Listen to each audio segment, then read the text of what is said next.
It's 26 minutes on to 7 o'clock. That's all I pray for today. I want you to order my steps. Good morning to you, Grenada, Carriacou, Petite Martinique, the rest of the Eastern Caribbean, the rest of the world. It's Good Morning Grenada for today, Monday, the 6th day of January, 2025. Hope you're doing fine. Hope you had yourselves a great weekend, a restful one. As you may pick it up in my voice and my tonal quality that the flu had me, oh my goodness, up a wall over the weekend. Yeah, but I'm here with you, reaching out and saying good morning to you, Lydia Cameron, Mary E. Banks, Samantha Williams, Lucille Pascal, Michelle Bernard, Michelle Daniel, Monica Mayros Williams, Rodriguez, James, Jillian McIntyre, Yulian Alexander. They're all with us already this morning. It's a good day to have a good day. Yeah. Holy Spirit, take my I love to hear him say this. Holy Spirit, fill my soul. Yeah. It's a good day to have a good day despite the odds that are against you. I know a number of denominations and congregations are starting a fasting period. I know the St. George's Baptist Church, Pastor Stanford Simon and his congregation, they're on a fast from today. So too is the Wester Hall New Testament Church of God, Pastor Laurie Dominic and the First Family. Good morning to you and the entire congregation. Thanks for being that pillar, that strength, that good shepherd. Good morning, good morning, good morning. Before we get into the word of the day, I want to take the time off and extend the deepest condolences to the management and staff and the family of McIntyre Brothers on the passing of my good friend, Mr. Michael McIntyre. Fly with the angels, bro. To the family and staff, entire community, may his soul rest in perfect peace, right? Lovely. Good morning, good morning, good morning to each and every one of you. Hope you're doing fine, and if you're not all right, you're still not doing too bad. Dr. Francis Martin, good morning to you, bro. All the doctors, Dr. Keith Johnson, Dr. Baptiste, Dr. Bernard, Dr. Devon Globe Francis, Dr. Reno. Be strong, masses. Who did I leave out now? Good morning to all the doctors, right? Dr. Noel, Donna Noel, good morning to you and the family. All those of you at the General Hospital and all the hospitals across the Tri-Island State. All the medical practitioners, Nurse John, Nurse Maxween. Everybody, good morning. The folks at the intensive care unit, good morning. Carriacou and Petite Martinique, good morning to you. It's time for us to head on to the word of the day today.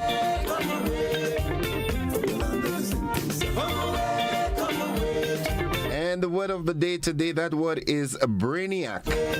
Brainiac. And brainiac is a very intelligent person. Here's how we can use the word in a sentence. Well, it is spelled, firstly, it is spelled B-R-A-I-N-I-A-C, brainiac. All right, and it's a brainiac is a very intelligent person. We can identify quite a number of brainiacs around. And here's how we can use that word in a sentence. Her ability to solve almost any puzzle within minutes secured her place as the brainiac of the family. Can you be considered the brainiac of the family? I know I'm far from that. Good morning to all the cousins, all the uncles, all the aunts, all the family, the Joseph, the Maxween. You despite as bad as things might have turned out, man, I'm so thankful for you all nurturing and everything like that. Yeah, it's not too bad, Good morning, Joe and Miss Annie and the entire home circle. The motivational tip of the day is up next. Good morning, Nadisha and my friends inside of Coffee and surrounding areas. Spirit, take me to a higher place and fill me with your captivity. And it says, with the new day comes new strength and new thoughts. Well, it's supposed to, but there are those who want to remain in the old state, you understand? Keep dwelling on the past and, living there. Let me tell you something. Yesterday is gone, and there's absolutely nothing we can do to bring it back. All we have is today, because tomorrow is not promised, all right? So everything that you have to do, try and get them done today. Don't put it up for tomorrow. You cannot go back and do it yesterday. You've got today. Yep. 21 minutes on to 7 o'clock. All the media practitioners of the nation, good morning. Good morning to the wonderful folks at the GIS. Mr. Jason Phillip and your team. Good morning. The folks at the ministerial complex, the financial complex, all the financial offices across the island. The police officers, good morning. I can't forget my boss, man. Inspector Leon McQueen, good morning to you and the family. Yeah, sweet surprise. That was a sweet surprise for the holidays, man. Hey, folks, it's 20 minutes on to.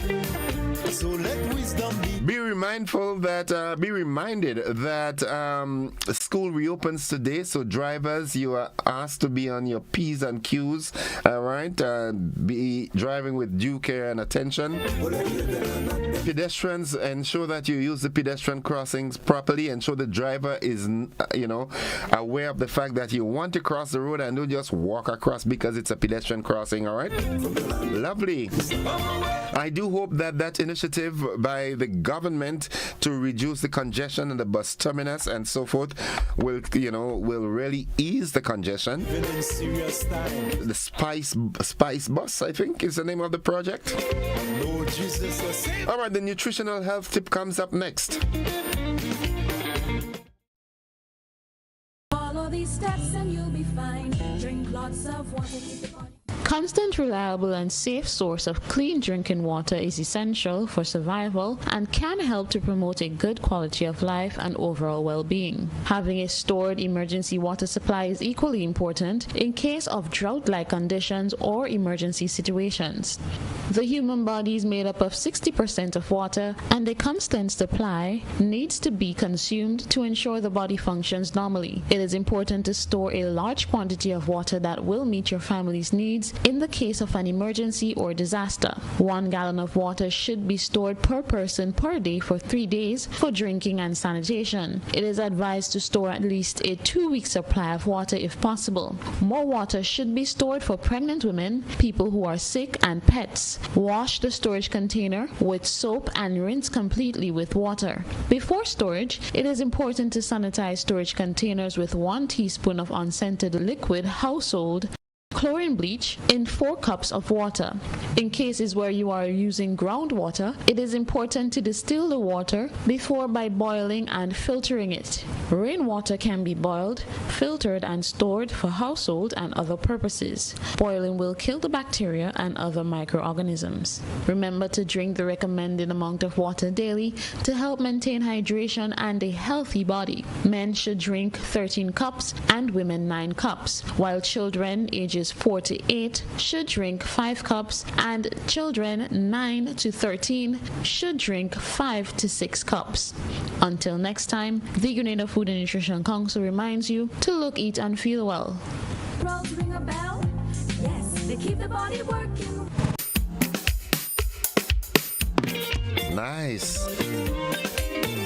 Rosalind Douglas and the folks at the Grenada Food and Nutrition Council, good morning. We've got some new programs to roll out to you, man. Hey folks, it's 17 minutes on to 7 o'clock, and I want to say happy birthday to Shahid Paul.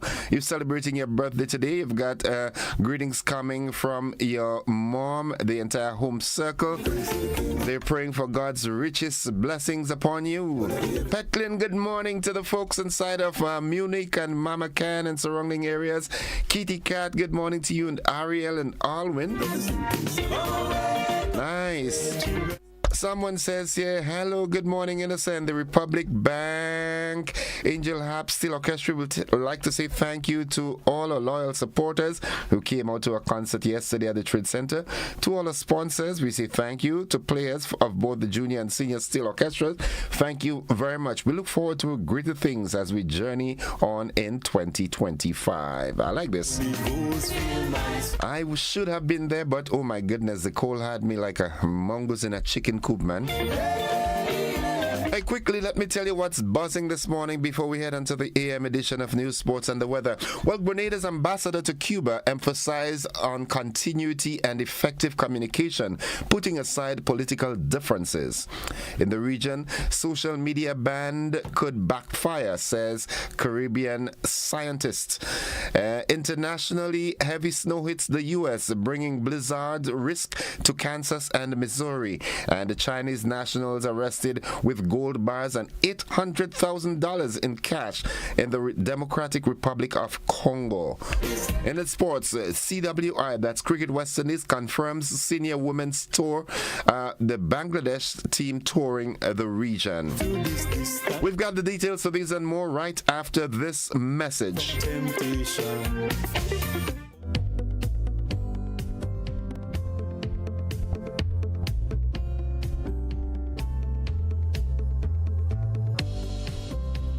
Served Grenada for decades. We are the #1 and largest electrical supplier. Hi, welcome to Sunny Electrical. How may I help? We offer electrical wire accessories, tools, and appliances for all residential, commercial, and industrial applications, which is what we are known for.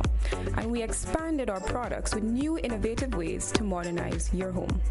New homeowners will be captivated in our lighting showrooms. Some more pendant lights here. These are very multifunctional because they can work for kitchens, living rooms, bedrooms. We have a wide selection of lighting, ranging from indoor to outdoor and solar. We are also available for site visit services to assist you with selecting the perfect light for your forever home. We are located at Dusty Highway in Grenada and St. George. Sudden Electrical. Best value, expert advice, quality products. We hope to see you soon.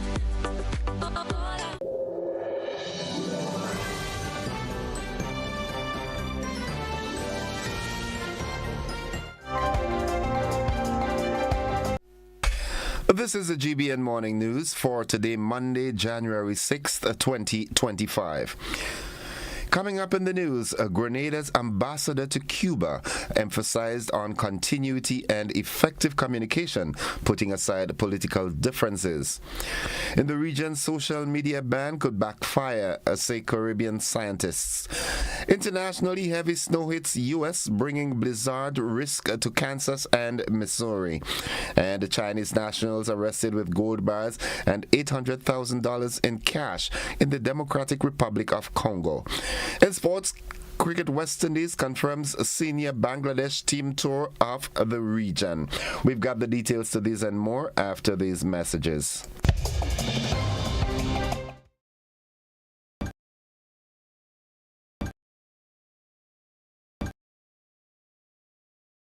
Unlocking opportunities, Excel leads the way in digital advancement every single day. Fair internet access for all to share. Transparent billing with consumer care. Excel through the EC bill, safeguarding our rights. Net neutrality.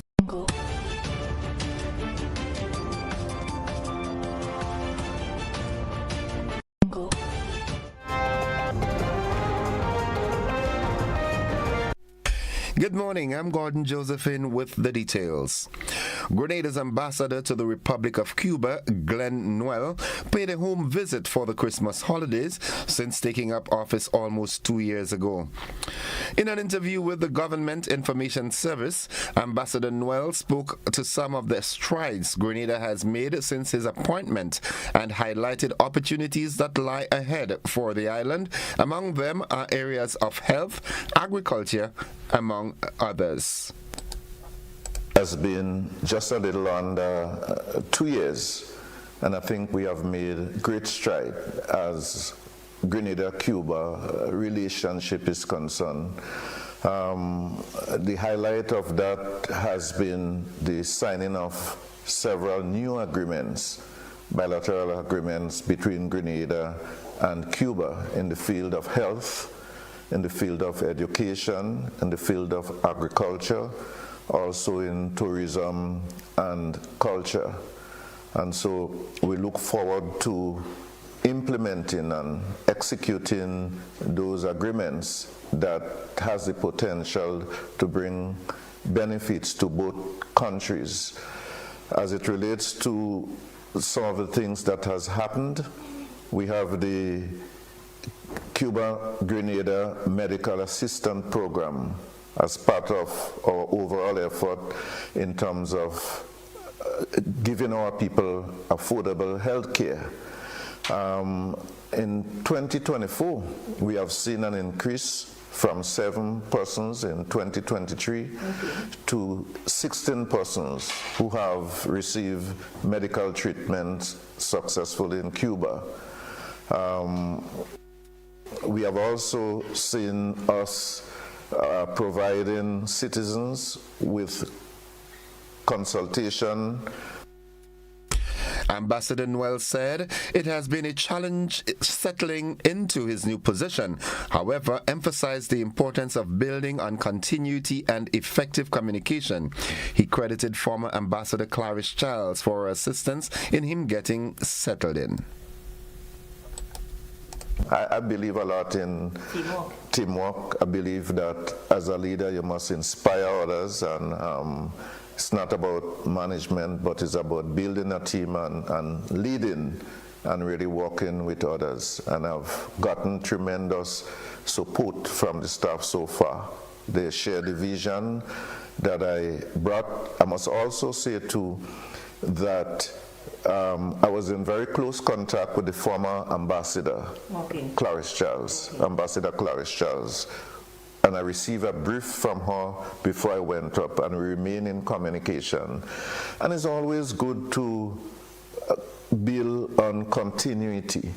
No man is an island, and government is continuous, and we have to build and foster the kind of relationship that do not allow narrow partisan politics to get in the way of the progress and the development of the country. And that was a very important lesson in terms of working with others who have trodden the path before. The ambassador indicated that the Republic of Cuba is presently at a critical juncture, faced with the continuous pressure imposed on that nation by the U.S. A lack of basic human necessities is among them. A number of Grenadians have obtained some level of the educational development in Cuba. Presently, over 40 Grenadian students are pursuing studies there. Ambassador Noel said that is part of his priority, ensuring they are catered for. Well, I consider the students as part of family, and I treat them as such. The situation in Cuba is very challenging at this particular moment, and perhaps has always been, because of the U.S. blockade, which affects tremendously Cuba's ability to trade. So for most of the Grenadian students, it's about getting climatized. It's about adapting well to the language, offer some assistance as it relates to a stipend, and we have been able to successfully negotiate for additional assistance, what we call a hardship allowance, and that has helped pretty well. We have had our second annual container shipment of barrels, and we do that to ensure that the students are able to improve their living non-studying condition. Ambassador Glenn Noel there. The government of Grenada, through the Ministry of Agriculture and Lands, Forestry and Marine Resources, has taken a bold step towards drastically reducing the country's food import bill. This was evident Saturday night as Grenada welcomed 460 live animals, sheep, pigs and goats. Citing the economic value of this investment, Minister for Agriculture and Lands, Fisheries and Marine Resources Lennox Andrews said, "This is one of the largest investments government has made and wants people to see the long-term benefits." From an economic perspective, this project has the potential to transform the livestock sector into a robust contributor to our national economy.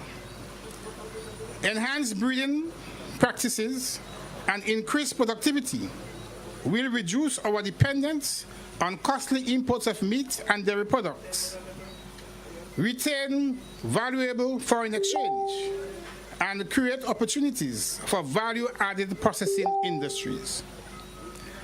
Additionally, improved livestock health and yields will lead to increased income for our farmers, empowering them to reinvent in their operations and expand the economic opportunities.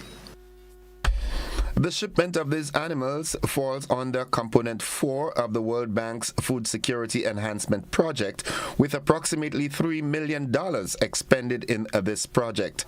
Renee, a livestock importer who played a pivotal role in the selection and care of the animals and getting them to Grenada, had this to say. This is a big project. It took us quite a few months working together on this, and we had some people from the ministry come over to the United States and help select these animals. They come from 10 different states in the United States. We've got dairy goats, we have meat goats, we have meat sheep and dairy sheep. We have 322 head of sheep and goats, and we have 144 head of pigs of 4 different breeds, 4 breeds of sheep, 4 breeds of goats, and we got them isolated, tested. They got trucked all the way from Ohio into Miami. We got them in the crates this morning. We got them loaded on the aircraft, and after many months of work, here we are. 75 farmers were shortlisted to receive a selected number of these animals each. However, before they are distributed, the animals must be quarantined for 6 weeks in order to adapt to their new environment. From the Maurice Bishop International Airport, the animals will be housed at 3 locations, namely Laura in St. David, Marbo in St. Andrew, and Sates in St. Patrick. Nugent Bernard said facilities at those locations were upgraded to a certain standard to accommodate the animals.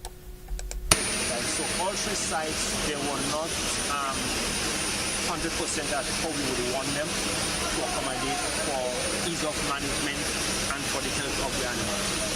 So we would have had to get contractors to come in, see the facility, and then for us to make the necessary changes in terms of making sure that water equipment are okay, feeding crops are okay, and we are at this that we are comfortable.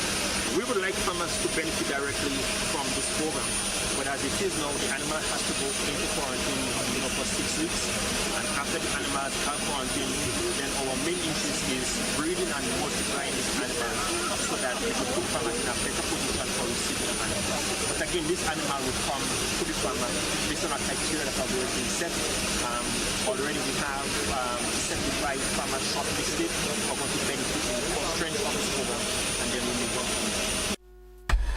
And finally, with the Royal Grenada Police Force already investigating one shooting incident, there are reports of another in Snug Corner, St. George, that has allegedly left 2 people injured.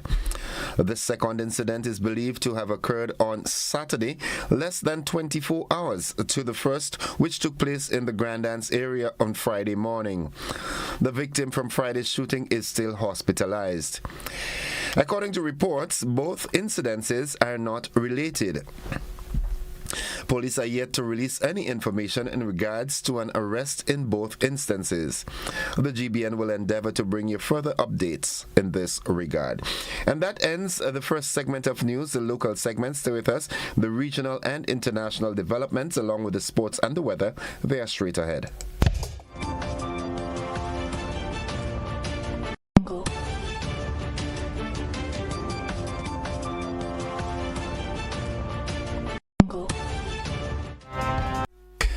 In the region, amid mounting concerns over improper use of social media, particularly the immensely popular TikTok platform and the negative impact it is having on young people, two Caribbean scientists are arguing that imposing a ban on access, as has been done by at least two countries so far, will not be effective. Instead, they are advocating greater focus on awareness and education and how best to use the platforms.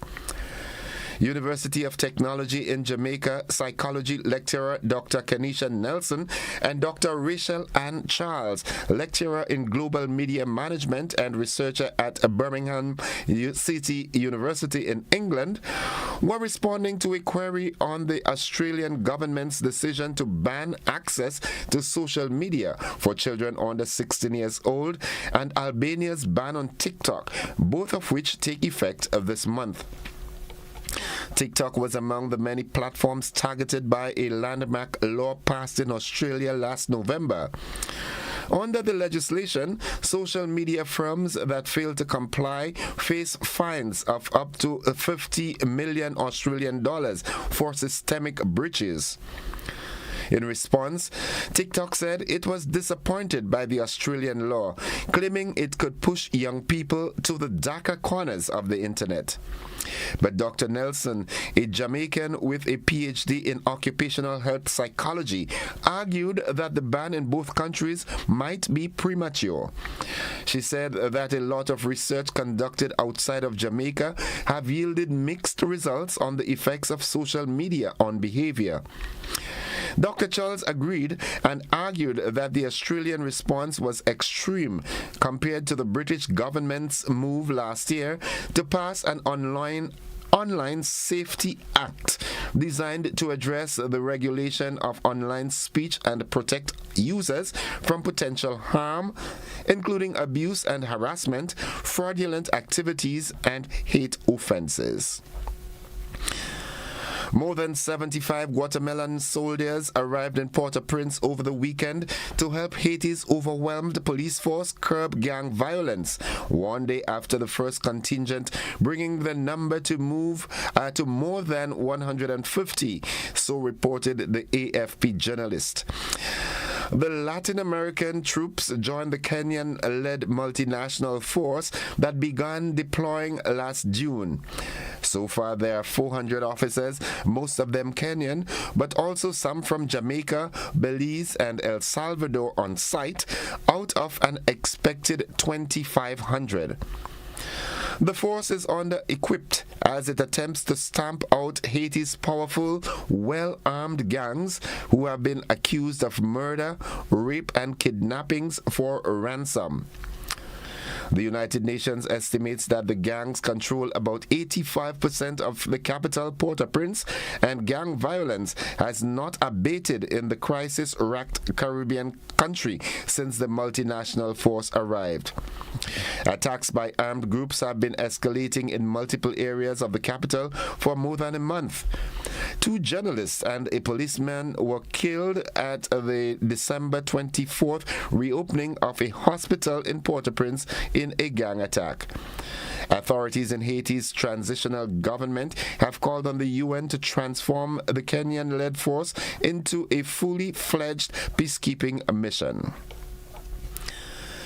Looking further afield, millions of Americans are in the grips of a huge winter storm that could bring the heaviest snowfall and coldest temperatures in over a decade. Thousands of flights are delayed or cancelled, with St. Louis, Missouri the worst hit airport.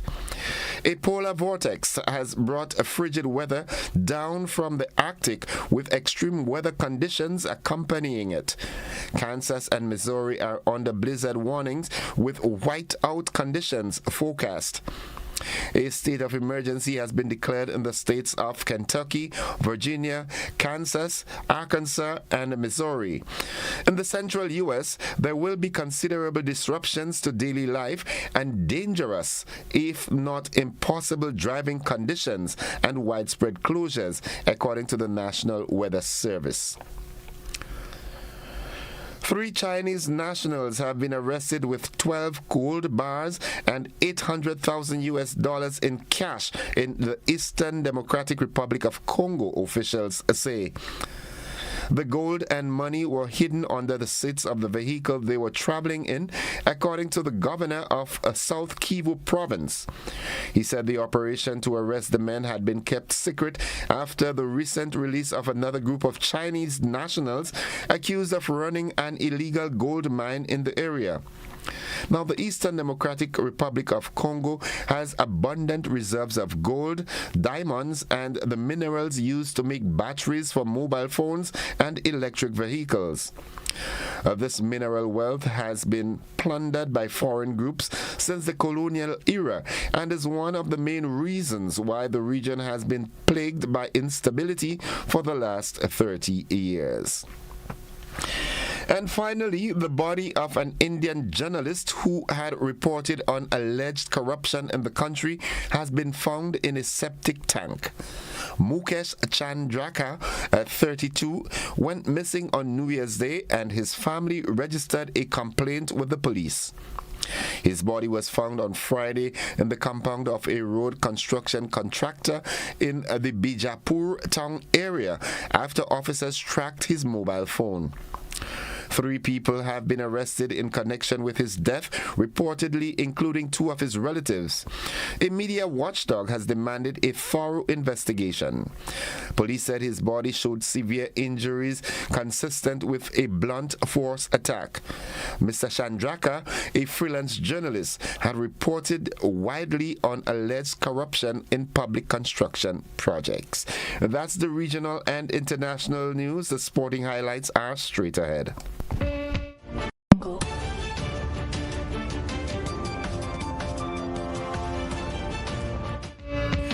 Good morning, sporting fans. Cricket West Indies has officially announced the schedule for the Bangladesh women's team's white ball tour of the West Indies, which will take place in St. Kitts from January 14th to February 1st, 2025. The series comprises 3 one-day internationals and 3 T20 internationals, all hosted at Warner Park in Basseterre. The Bangladesh women's team is set to arrive in St. Kitts on January 14, with the first ODI scheduled for January 19. The ODI series will continue with matches on January 21st and January 24th. Following the ODIs, the action shifts to the shorter format, with T20 fixtures on January 27th, 29th, and 31st. CWI Acting Chief Executive Officer Linford Inverary underscored Warner Park's importance as a cricket venue and welcomed the opportunity to host the Bangladesh women's team. CWI Director of Cricket Miles Bascom highlighted the series' strategic importance in the broader context of the 2025 ICC 50-over Women's Championship. This series, he said, against Bangladesh is crucial as we continue our campaign in the 2025 ICC 50-over Women's Championship. The ODI series carries significant weight for our World Cup qualification hopes, while the T20 matches will provide valuable preparation as we continue to build depth in our squad. We expect competitive cricket from both teams, and these matches will be vital for assessing our progress and fine-tuning our strategies for the challenges ahead. That's the sports. Stay with us. The weather is straight ahead.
And so it begins, a journey like none other. Every moment has the potential to be unforgettable. Bring home a piece of the tropical green forest with every emerald. Capture the sparkling light of flawless water in a diamond. Make the sunrise and sunsets last forever. With precious colored gemstones, the essence of happiness is in our most precious memories. So, when it all comes to an end, bring home something that will last forever. Colombian Emeralds International. Bring home more than a memory.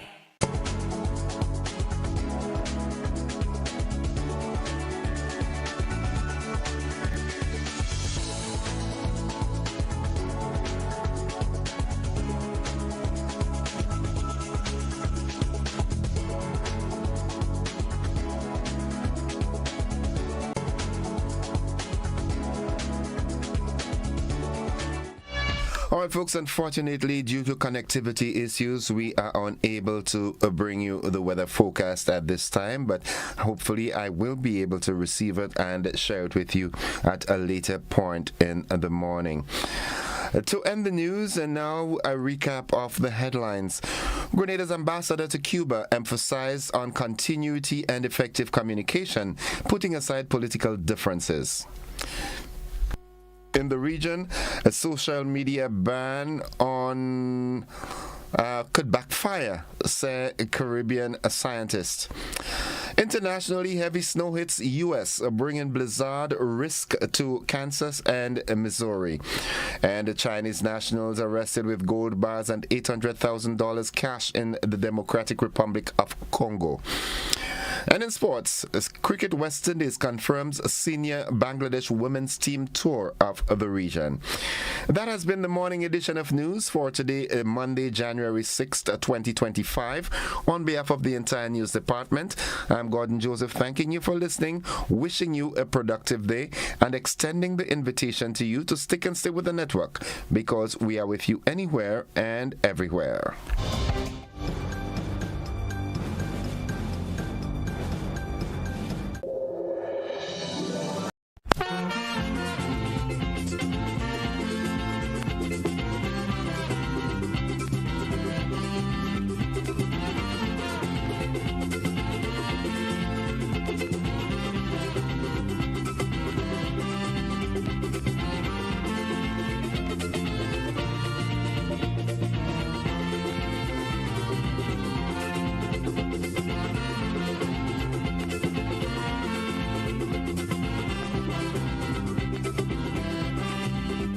Are you looking for a reliable, affordable, and customer-friendly pharmacy?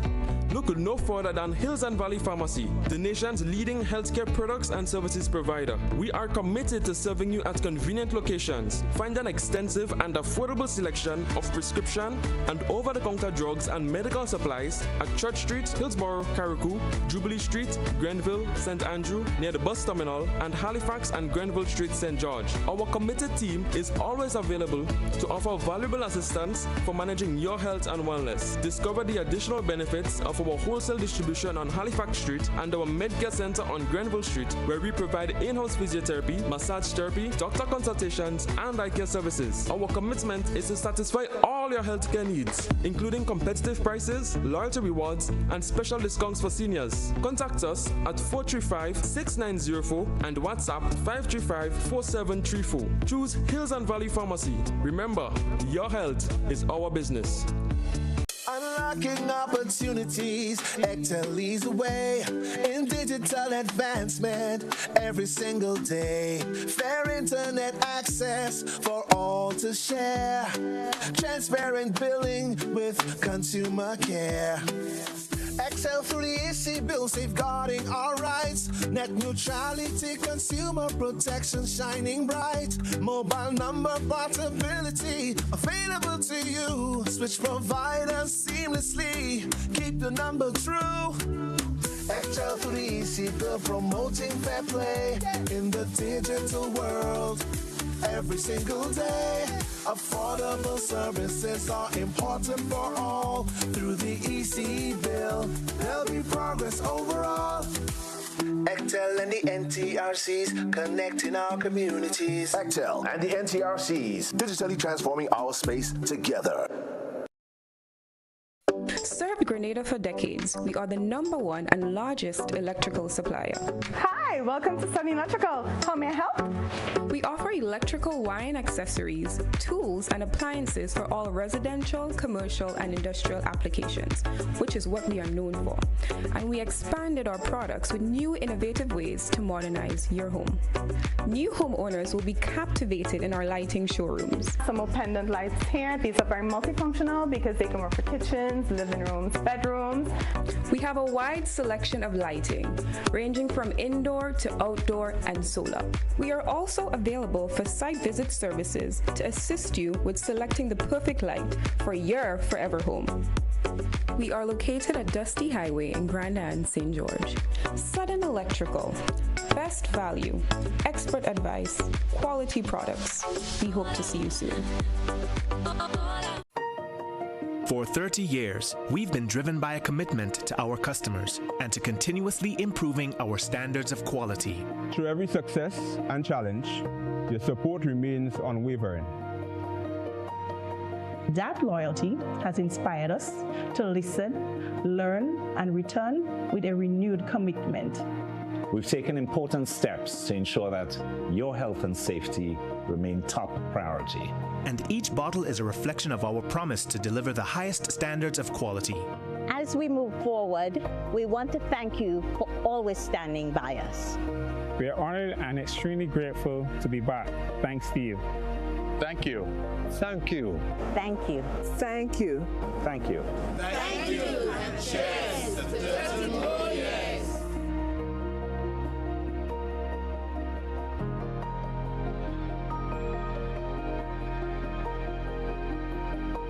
Looking to shop online from your favorite stores like Amazon and Shein? With GPC Global, it's never been easier. Get your very own US address and shop from around the world. With GPC Global, you can order the latest trends and must-have items, all delivered straight to Grenada to your closest post office for your pickup. We offer the cheapest rates, and our service is reliable and quick. No more waiting for weeks for your packages. Your satisfaction is guaranteed. Join the Grenada Postal family today and start shopping smarter. Visit us online at www.grenadapostal.com or call us on 437-POST. That's 437-7678. GPC Global, your gateway to the world.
right, folks, it's 19 minutes after 7 o'clock, and welcome to the first conversation for this week. I was tempted to say the first one for the year, but we had one on Thursday and Friday. So it's the first one for this week. And with me this morning, I've got a goodly gentleman. He's a good friend of mine, Mr. Francis Noel. He is the Pest Management Officer in the Ministry of Agriculture, Lands, Forestry, Cooperatives, a whole set of portfolio marine resources, headed by Minister, my good friend also, Mr. Lennox, the Honorable Lennox Toes Andrews. Mr. Noel, good morning and welcome.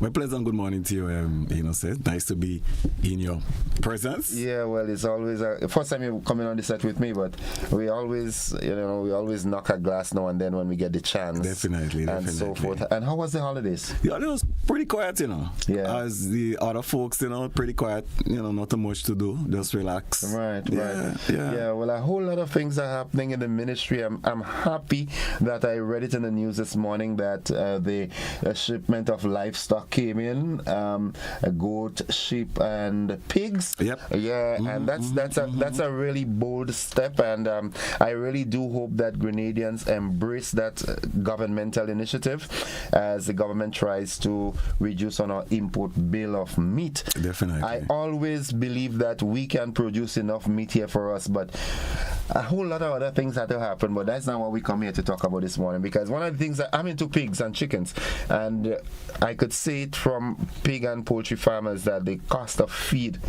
and the quality of the feed too, but that's not the conversation. This morning we're plagued, we're seeing a lot. I saw a lot of it on Facebook. This big the millipede, locally we call it the Congori. The Congori, yeah. And that's your forte. So tell us what's going on with this. Well, we have some people, we had a quiet holiday. Some people had a very stressful one, having to deal with the influx and the multiplication of that. We can't call them insects, because insects have 3 pairs of legs. Yeah, they're not insects. They have a multitude of legs. Yeah. So they're basically arthropods. Okay, but I'll just refer to them as organisms, because I don't want to say insects and confuse the whole the whole thing. So. They would have been here since 2016. This species? This species. And the problem with it now, people are not accustomed to seeing it. They're accustomed with the brown and the black ones. But these ones, they are smaller in terms of size, and they grow to about 2 to 3 inches, not very long. And they are very active, especially at night. Okay? And now they are trying to organize themselves in the environment, because they came in and they was not used to the environment. So where are they coming from? Where did they come from? Our suspicion is Miami. They would have come from Miami in a container with some stuff, and it's all over on Facebook. So a lot of people already know where it came from. Where was it contact point? Where the contact point? Okay. And who was responsible? Okay. For it being in the country and stuff like that. And we just have to deal with the effects of it now. So the fact about it is that it's here, and we have to try and deal with it, because we have done a lot of work in the past down in the south of the island, because at one point in time it was bombarding the airport. Ah. Yeah, and we had several calls when we went in, we did some treatment and stuff like that, down at the airport. Now, it has moved out from the airport scenario, because the conditions only are too harsh for it. Because it's dry, very hot. You only see them around the rainy season, because they need the moisture, and they basically feed on organic matter. Plant organic matter. So their place in the ecosystem is well documented. They feed on organic matter, they break it down. So all the compost and things like that's the comfort zone. They will feed on it, and then they will, so that's help to replenish the nutrition in the soil and stuff like that, But part of the issue with them now is like they are becoming a problem to homeowners and businesses and things, because they are invading this space. A quick question: are they poisonous? No, they are not poisonous. It's just like our millipedes. They are, you know, how should I put it? They are harmless basically because they don't even bite. Those that we have here, if they are cornered and like they will retaliate. Yeah, they will give you a pinch. The defense mechanism comes in place. Into play. Yeah. But these are them, they don't bite, and all they do, they produce a little bit of gas, toxic gas, to ward off their predators. So in the case that, you know, they feel attacked, they will just let up the gas to kind of ward off the predators.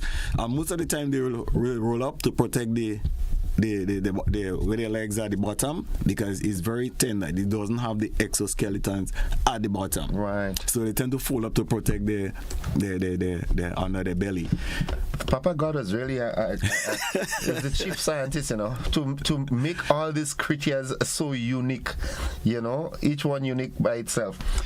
Okay, so what is the main concern that from the ministry's standpoint, is the ministry intent on eradicating them, or are you going to we have to educate the population to adapt or accommodate to suit them? Eradication would not be possible. Would not be possible because it's a pest, not really a pest, but it's the millipede originated in Southeast Asia. So Thailand, Vietnam, Cambodia, you'll find them down that side. But they are invasive species. They have entered the Caribbean, Grenada, I think Barbados as well too, and in Miami. So most of the infestation that happened in other countries in the Caribbean came from Miami, because we do a lot of trade with Miami. Okay, palms and, you know, and countries don't import soil, but sometimes people come with stuff and they hide it. Well, not only that too, but if you're going to move plant materials, live plants, it's obvious that you'd have to have some soil with it to keep it alive. Yeah, sometimes, although we advocate that you have to come with them bare rooted.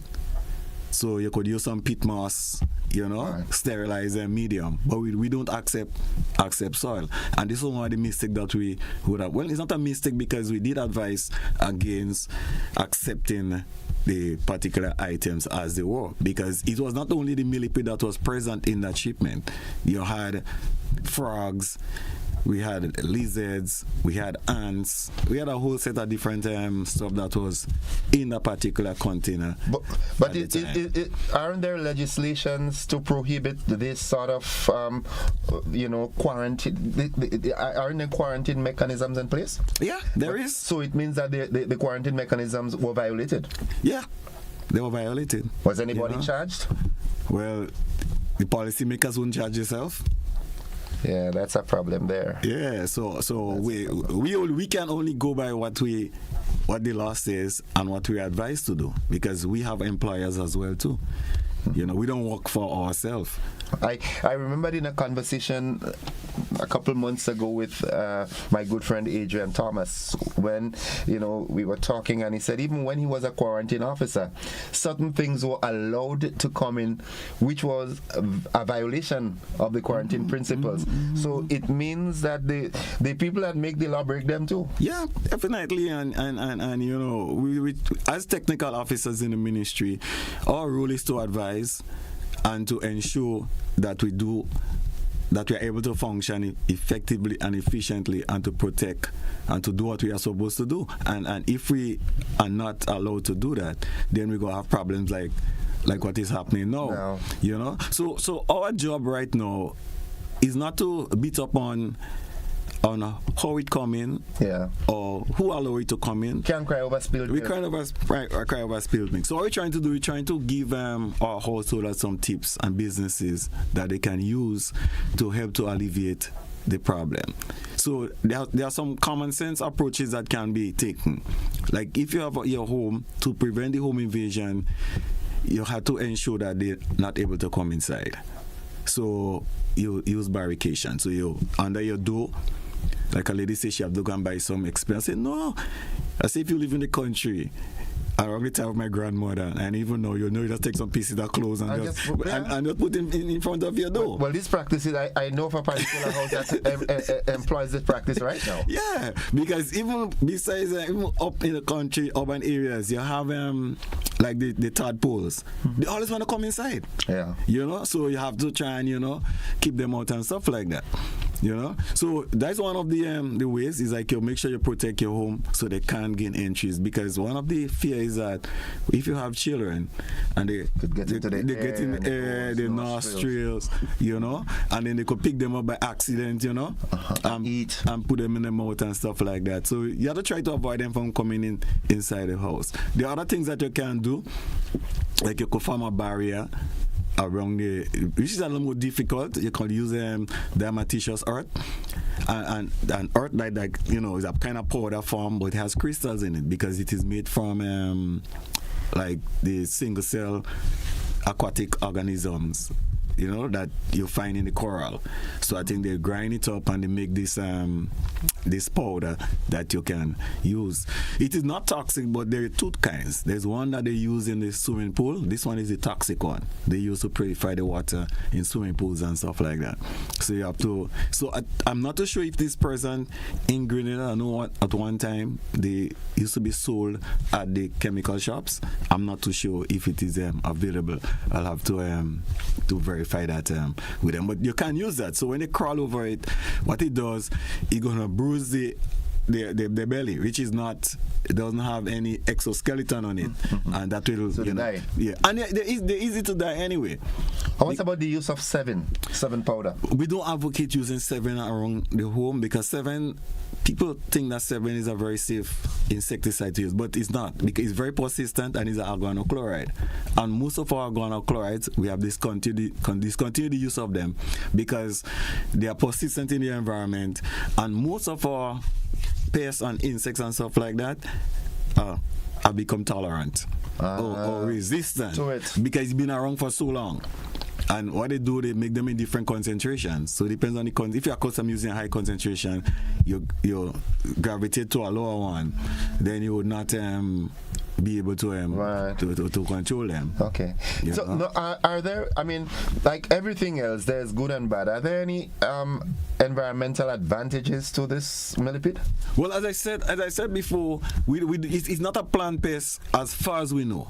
I'm not saying that it may not become a pest one day attacking, fruit crops and stuff like that. But at the moment, there is no documented evidence that they are a pest. So when I say they are not a pest, people tell me, "Oh, well, it's invading homes and stuff like that." Then okay, it's a nuisance. It's a nuisance. Yeah. And folks is not used to seeing it.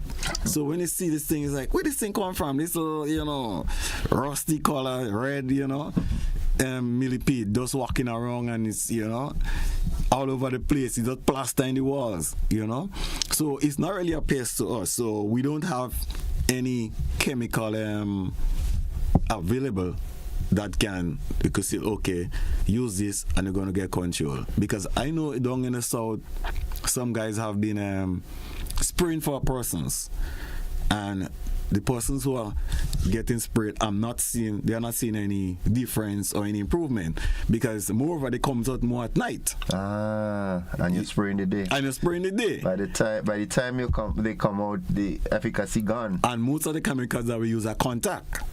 The pests have to be present, or the insect, so when it hits them, it will attack their metabolism or whatever, It is designed to empty. Another thing that homeowners can do is to make sure that they clean up around their homes. But then that is always difficult, because every house have a mango tree, have an orange tree, or some kind of trees around. French cashew. And then you have leaves falling and starting to rot. And that's what they like, So you have to try and keep your organic matter to a minimal, because that's what they like. The water, again, if you have leaky taps or pipes or drains, you need to ensure that you kind of control the moisture, because they love moist places. you know. And the reason why I think they are actually going into the homes is because they are not used to the environment. They're still trying to fill out. So some people might think because they like warmth. Nah, they prefer the moist air. But with the heavy rains that we've been having, their habitat is becoming more saturated. Yeah, too much water. So they are trying to get away from the water, you know, the excess moisture. So during the dry season, you will not see them as prevalent as you're seeing them now, because it's much cooler, very moist.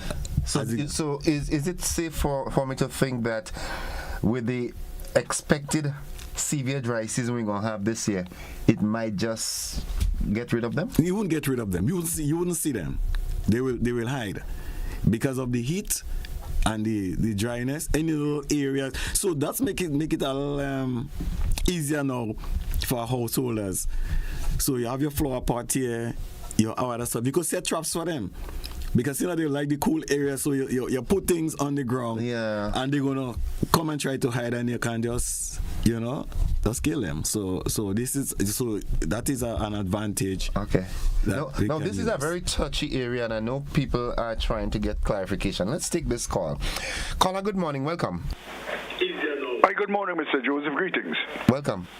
I'm sitting here and listening to them. So many things to talk about. I'm rather interested to hear these comments from this gentleman. Of course, he has no option but to speak the truth. But it takes me to something which I wish Grenadians to understand once more. He said it crystal clearly. The policymakers, they breach the regulations, the laws of the country, and they allow this thing, quote unquote, to come into the country. They knew, but they allowed it. Who pays? This is the question, brothers and sisters. They have committed a crime against the people. And we know who these policymakers are. Where did they get the authority? In other words, they breached the laws of the country, they breached the constitution of the country. But because the system is set up that they can just do what they want and get away with it, this is what we suffer in today. And many other things. This is why I urge you Grenadians to seriously consider the constitution of a nation, of this nation. They do what they do and get away because the evil that was set up by this colonial system permits them to. This is another aspect that we have to consider when we look upon this whole issue of a new constitution for Grenada. Thank you very much, Mr. Joseph, for what it's worth. Thank you, caller. Thank you very much. Someone is suggesting we can import ducks. Ducks eat Congoria millipede, more succulent, juicy meat. Is there any scientific proof to that? I've never seen because even those that we have here, you don't see anything actually feeding on them. Not even, I know snakes like Congori. Well, I mean, we don't see much. We don't much snakes around now. Yeah, that's just thing. Most of the serpents they live up in the trees. But even those that we have there, the millipedes, like when the fruits fall to the ground, that's when you see they're gonna be attacking them. Okay. So the place is well established.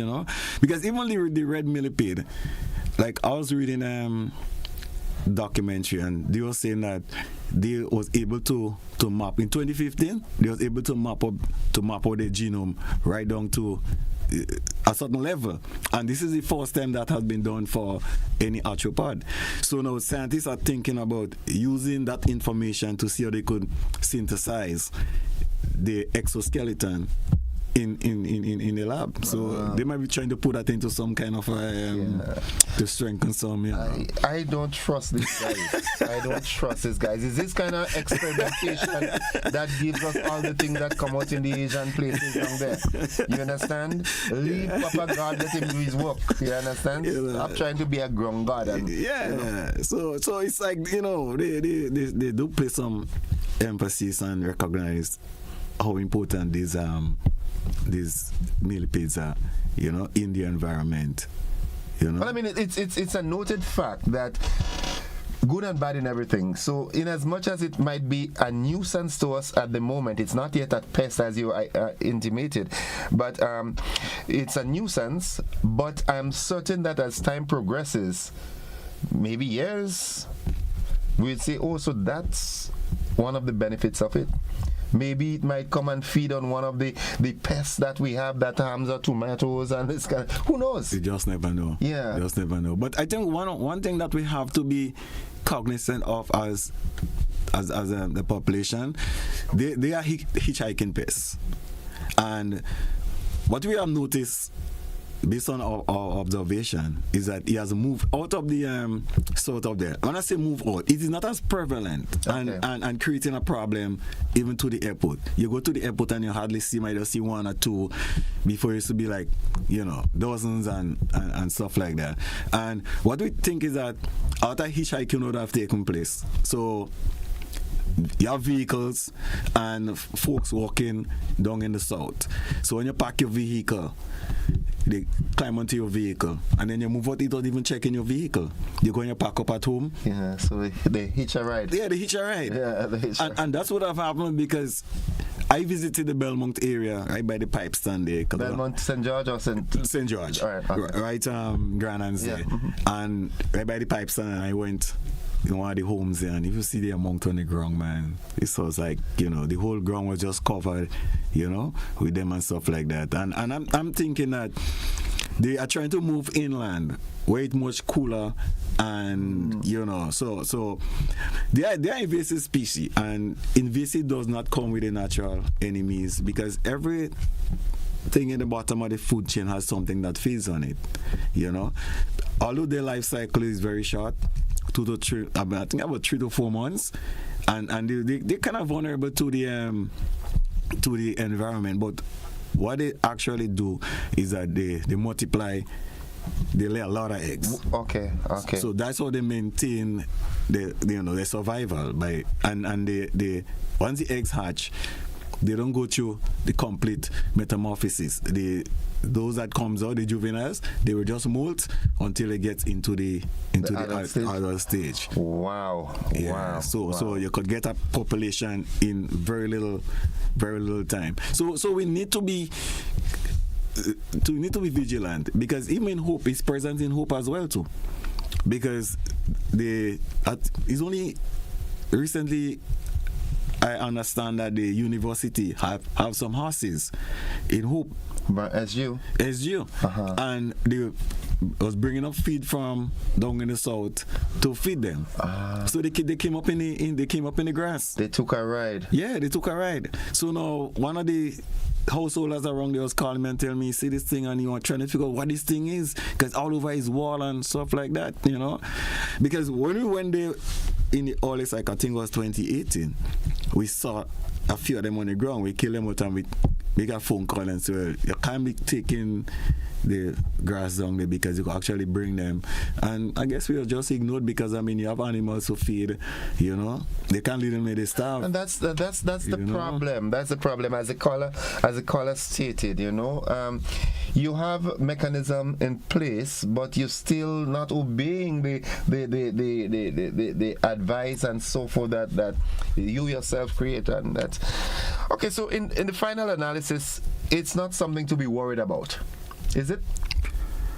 I don't think householders have a lot to worry about, because the rainy season will soon be gone and you have the dry spell coming in, and that's when they're gonna so they would not be as prevalent. You will not be seeing them as how they are now, because you have the excess moisture. The place is much cooler. That's their environment. That's what they like. So as it gets drier, they will basically disappear, and maybe next rainy season they might show up somewhere else, maybe high up springs, or maybe some other areas, but you would not be seeing them as prevalent as they are where they are now, because chances are they mightn't really like their environment, because it's still a little too harsh, because I'm seeing a lot of dead ones on the ground, so the environment is still a bit too harsh for them. So they might try to maybe make another migration or something like that, Go further inland.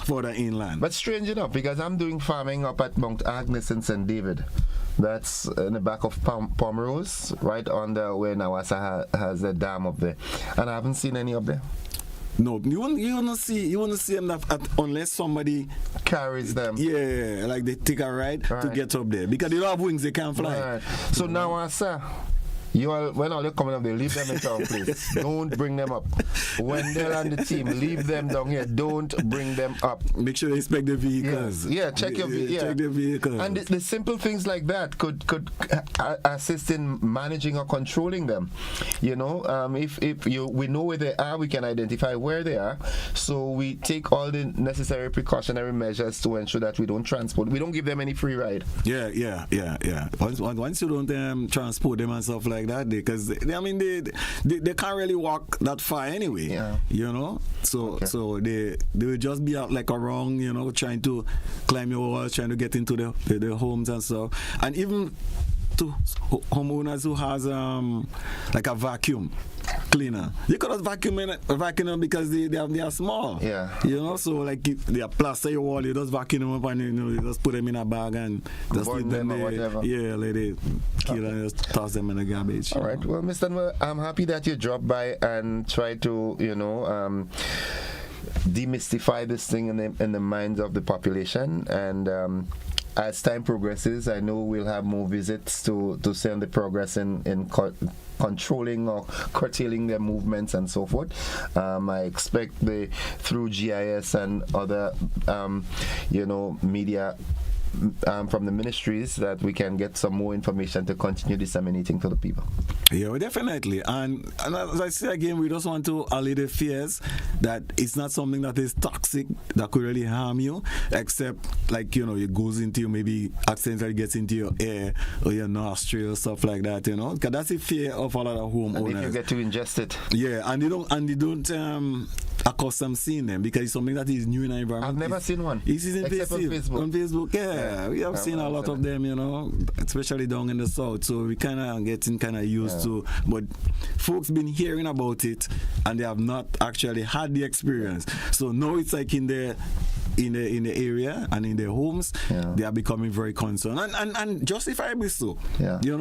There's reason to be concerned. You see something new and only inside you want to come in and you're accustomed with it. So, but at the end of the day, you just have to keep. Yeah. As we end, I just want to air that caution. Obey the rules that you yourself created them. So obey them. You understand? No bending of the rules to accommodate or facilitate anyone. In the final analysis, is a nation that is going to feel the brunt of whatever ills that come. Definitely, and we see it all the time because we had a number of invasives like mango seed weevil, fruit fly, and all those things have actually even the croton scales, and those things are going to affect our economy in terms of our income generation and stuff food like that. Security and food security as well. But once we are doing trade with other countries, there is a risk that is involved, and our job is to manage the risk. So we do pest risk analysis, we do all we got to do, and then we make decision. We advise our policymakers to make policies so that we have the teeth to implement those kind of regulations and stuff like that. So after we do all of that, and you come back and you break it, then we're looking for trouble, looking for problems. Mr. Noel, thanks. And thanks for having me, man. The pleasure is, I know we could talk for the rest of the day. I know that, definitely. We gotta go. All right, folks, I've been speaking with Mr. Francis Noel, the Pest Management Officer in the Ministry of Agriculture. Thank you, folks. We take a quick break. We'll be back with more of the conversation. Don't you go anywhere.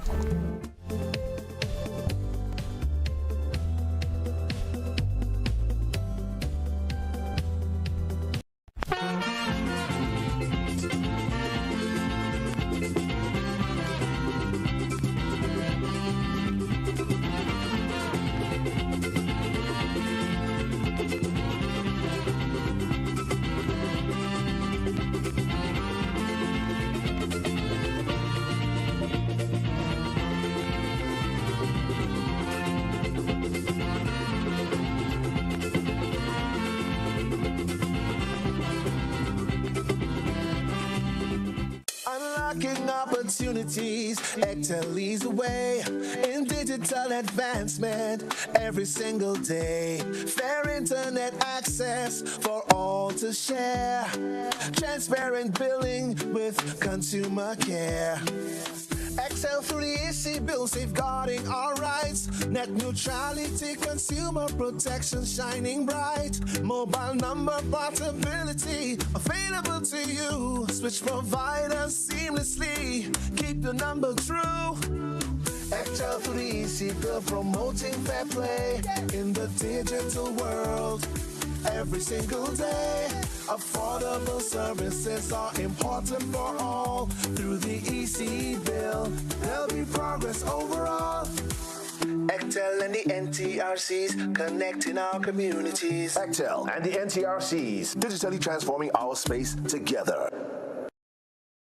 Are you looking for a reliable, affordable, and customer-friendly pharmacy?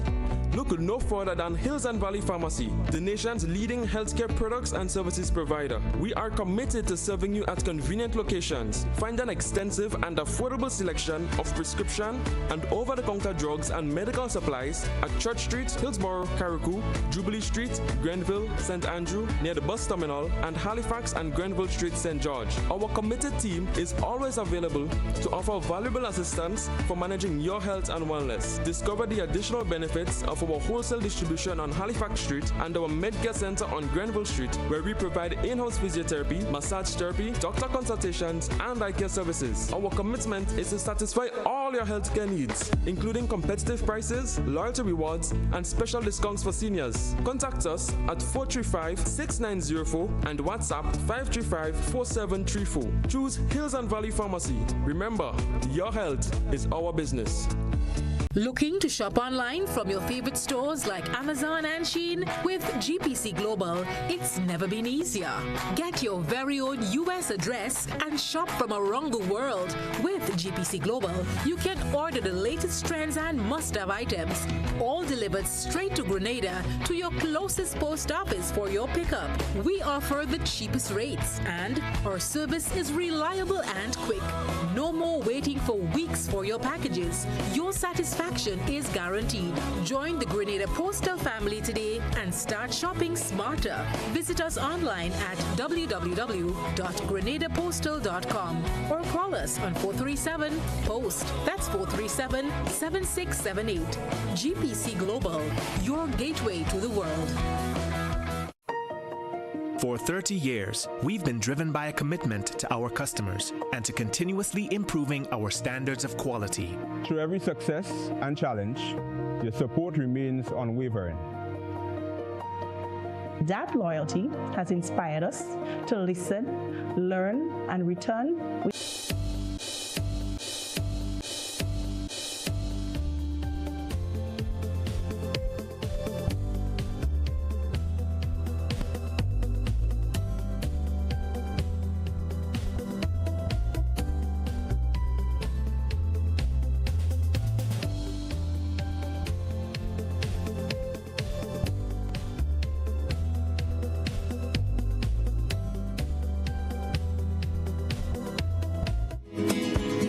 Welcome back, viewers and listeners. The conversation continues. My ride or die partner is here, brand new for 2020. You look awesome. Thank you. Yeah. Good. Josephine Walters, representing, of course, Ariza. Gotta take that break for that. And cough. You have a flu this morning? Yeah, not this morning, man. I had a hard weekend. That one said Happy New Year to you? You understand what I'm saying? Yeah. So we gotta get into it in the interest of time. Last week we were looking at that involuntary insurance that Ariza pays for members, especially who are endeavoring for loans and so forth. All right? Yeah. And we want to follow up on that this week as it relates to your compulsory saving. So we say LPLS, which is your loan protection and your lifetime savings. Now, I just want to assure all of our members that once you are a member of Ariza, you have a lifetime savings plan. What you do with it is largely up to you, but you do have. So when you come to be a member, that's one of the compulsory accounts that we open. We open your transactional account and the lifetime savings account as soon as you become a member, because it is to encourage you to save. Now, also, to our much older members who are wondering what we're talking about, it's what you used to call special shares and regular shares. So it's the same thing. But when we rebranded those two products as well. So that's why some people are still not so familiar with lifetime savings and transactional savings. Okay, right? okay. So there may have arisen a little confusion there. So I thought, let me just clear that up and then we can go full speed ahead. So the same insurance that we pay, COPEF, based in Dominica, we pay that insurance. We're part of that insurance, which is largely managed also by the League. Is that the reason is so that people's beneficiaries, because of course you want continuity, and this credit unionism, people helping people, is from birth to death. Yeah. So you have to take everything into consideration. So last week we spoke about the loan not dying with you, of course, once it's in excess of $54,000, and depending on what it was taken for, and if it was in good standing. So I think we exhausted that. Yeah. But as far as the lifetime savings is concerned, no, upon death, if you have $13,500, your balance is at least that. Your beneficiaries can receive a further $13,500. Yes? Wow, that sounds... I mean, that's why they say there's a balance. Amidst the sadness, there's some good news. Well, yes. Someone passes on, but then there's the good news. And you have to plan for that, because it's something that happens. Yeah. Not infrequently. In fact, it must happen. Yeah. But that would depend on your age when you pass, and of course your balance. So to those who have been following, they may say, and I sat at that desk and had a situation where somebody died and one person's father died and the other person's father died, brother, and the other person thought, well, since this one got $13,500, I should get that too. I should get $13,500. But that depends on the age of the person when they die and how much they had in their account. So it's like matching the balance on the account up to a maximum of $13,500, dependent also on the person's age when they die. So what's that age? Because different figures will apply, and it's a bit complicated. So it goes from 55, 60, 70. Okay. Yeah, you have different ages. It's incremental. And it will no, what you receive depends on. So some people will get, some beneficiaries will receive 50% of the $13,500. Some will receive 75% of the $13,500, and some will get all. Some will get 100%. Okay, all right, that's good news. Yeah, so it's just to say that to clear the air on that, it's not automatic that you get $13,500. And while we're speaking of that, when someone passes, it's better that you check the credit union, because the person's in account, once it's in good standing and so on, whatever is there, once it's not against a loan and that kind of thing, will take care of the testamental costs, the burial costs. Okay. You find that what can happen is that someone passes and you take care of the cost yourself, and afterwards you come to the credit union. Now, what if you are not the beneficiary? Right? You're not going to get back that money. Well, you can. It can be let's say it can be a difficult situation to deal with, right? Because we only have control over what your balance in a RISA. You may have monies elsewhere, and maybe if people talk things through, they would find it's easier. They get through that eventuality easier. Okay. So that once somebody dies, you bring their birth and death certificate, and then the company can take it from there to advise, to pay funeral costs where that is possible, and don't expect us to pay the happy hour. Okay. No, that's not part of the burial cost. They still have happy hours? Okay. That's not part of the burial cost, right? Okay. But I'm saying, once somebody dies, you bring the birth and death certificate, and then let us take it from there. We have very competent officer who will walk you through the process. This is how you do what you do. This is what you're entitled to. This is the balance. These are the beneficiaries. Okay. All right, so folks, if you had any concerns, of course, Jojo was continuing from last week. And what is most important, what I gather from all of this is being integrally connected and communicating with your credit union. Mm-hmm. All right, you have some misconceptions, something that you don't think you quite understand. Send a message, make a call, or visit. Whatever. And while we're talking about that, I mean, that's death. So let's talk a little about life. Before I leave. Yes. Right? Our discount program is taking off. So, God willing, next time one of us sits here, we will be discussing the discount program. All right. That's wonderful. Sorry, why did you do that in a sense? Yeah, it's... how our members can benefit just by being a member of Ariza. We're lobbying for you, and we have some really fabulous people on board. So. And that's just one of the initiatives that's forthcoming. Ariza has got a multiplicity of them coming this year. So, Jojo, thanks. Thank you so much. And bring back all the love and all the best wishes for Ariza. As usual. Of course. I will. Yes. Yeah. Folks, that's it. That's it for the program this morning. Thank you. Before you go, Mildred Smith said, Jojo, Happy New Year. Coming for cake. Thank you, Mildred. Sure. Why not? Mildred.